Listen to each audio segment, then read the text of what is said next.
Ok, số đây bằng con đọc này này xem đang đang sầm phia nơi mà chắc thằng nhóm tha hay mấy bạn cùng quan chơi đây là chúng đi ông trong cái tê chúng đi chia sẻ công tơ là sao phải bón nhóm của phong riêng nè ông trong cái tê hàng rồi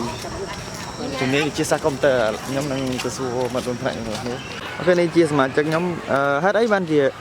riêng chúng đi chia sẻ công tơ hàng ông trong cái tê nắng là sao đây cá châu chất hay cá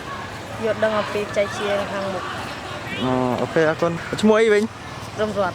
ok con thì chúng chơi chơi chúng mình chạy chia ở sông Cà Phê Tớ nó để xa thì ở sông Cà Phê chỉ nhẹ đi xa như cái nhà program mình chỉ phải cứ khang cho xe câu này cứ xa chỉ cầm bằng chấm chất này những trong điên chỉ dùng máu hơi năng chỉ cái đây sớm mai người đây là những trong tiền ok mua ấy bình chơi này nói chung mua chung một tháng pha sầm nang hết rồi bạn gì phone chơi chùm niên áp dụng chạy cái tê khang chùm niên chia sẻ công tơ mình គឺដោយសារតែខ្ញុំស្រឡាញ់ហើយខ្ញុំចង់ខ្លាយទៅជា Cyber Security នៅក្នុងប្រទេសកម្ពុជាដើម្បីការពារប្រទេសជាតិឬក៏ធ្វើជាទាហានបច្ចេកវិទ្យាបាទសូមអរគុណ ហេតុអីបានជម្រើសជំនាញអប់រំបច្ចេកទេសជំនាញជាសាកុំព្យូទ័រ ដោយសារតែរៀនអប់រំបច្ចេកទេសជំនាញវិទ្យាសាស្ត្រកុំព្យូទ័រវាអាចចំណេញឆ្នាំដែលយើងរៀនចប់ពីហ្នឹងរយៈពេល3ឆ្នាំយើងអាចចូលឆ្នាំទី2បានហើយណាមួយជំនាញវិទ្យាសាស្ត្រកុំព្យូទ័រវាល្អដែរហើយវាងាយស្រួលក្នុងការធ្វើហើយវាមិនផ្ដោតទៅលើប្រាក់ខែទេប៉ុន្តែការរៀនជំនាញវិទ្យាសាស្ត្រកុំព្យូទ័រវាល្អហើយយើងវាអត់ស្ទាត់នឹងមុខជំនាញផ្សេងហើយទៅយើងចូលទៅមុខជំនាញហ្នឹងទៅហើយបើរៀនទូទៅវាប្រើរយៈពេលយូរហើយការរៀនទូទៅវាល្អដែរប៉ុន្តែមុខជាច្រើនជាងអញ្ចឹងអាចថាយើងអាចធ្វើតែខ្ញុំឈ្មោះឈិនសេនីយើងរៀនជាសាស្ត្រកុំព្យូទ័រអប់រំបច្ចេកទេសហងៃនេះរៀននៅណាវិញរៀននៅវិទ្យាស្ថានអភិវឌ្ឍសហគមន៍នៅសាកលវិទ្យាល័យជាជាសិង្ហចាញ់អូខេហើយឈ្មោះអីគេដែរឈ្មោះសរាយសុកម៉ាលីន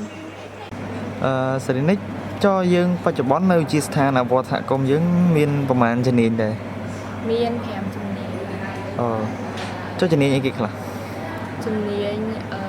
វិទ្យាសាស្ត្រកុំព្យូទ័រជំនាញគណនេយ្យជំនាញអេឡិចត្រូនិកជំនាញបសុនិងសេកសាស្ត្រចុះបច្ចុប្បន្នយើងជំនាញវិទ្យាសាស្ត្រកុំព្យូទ័រយើងរៀនទៅទៅក្នុងមុខវិជ្ជាអីខ្លះដែរវាបច្ចុប្បន្នជំនាញវិទ្យាសាស្ត្រកុំព្យូទ័រយើងរៀនច្រើនមុខវាដូចជា11មុខដែរតែ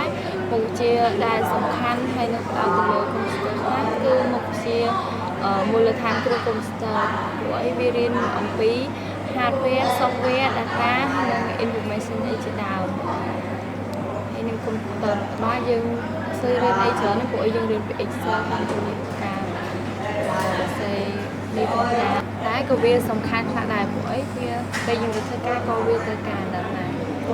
ហើយចុះតើតើនឹងមុខវិជ្ជាផ្សេងទៀត